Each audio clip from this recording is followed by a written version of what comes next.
রহমানির রহিম।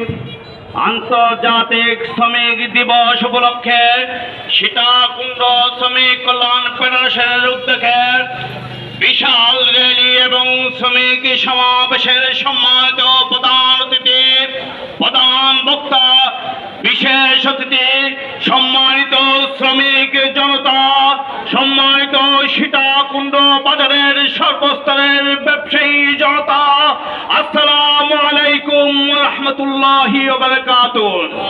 এতক্ষণ পর্যন্ত কষ্ট করে আজকে বিশাল শ্রমিক র্যালি এবং সমাবেশ বাস্তবায়ন করার জন্য শ্রমিক কল্যাণ ফেডারেশনের প্রত্যেকটি শ্রমিক জনতাকে আন্তরিক অভিনন্দন এবং কৃতজ্ঞতা জ্ঞাপন করছি।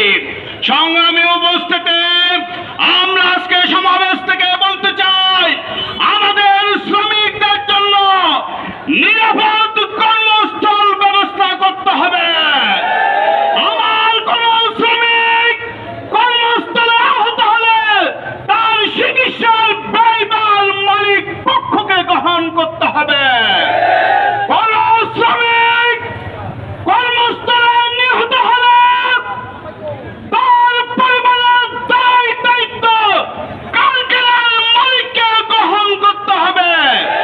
আসুন সকলে কাঁধে কাঁধ মিলিয়ে সুন্দর, মানবিক, শ্রমিক বান্ধব সমাজ গঠব, এই প্রত্যাশা রেখে আজকের কর্মসূচি এখানে সমাপ্তি ঘোষণা করছি। বাংলাদেশ জিন্দাবাদ। বাংলাদেশ শ্রমিক কল্যাণ ফেডারেশন সীতাকুণ্ড উপজেলা শাখা জিন্দাবাদ।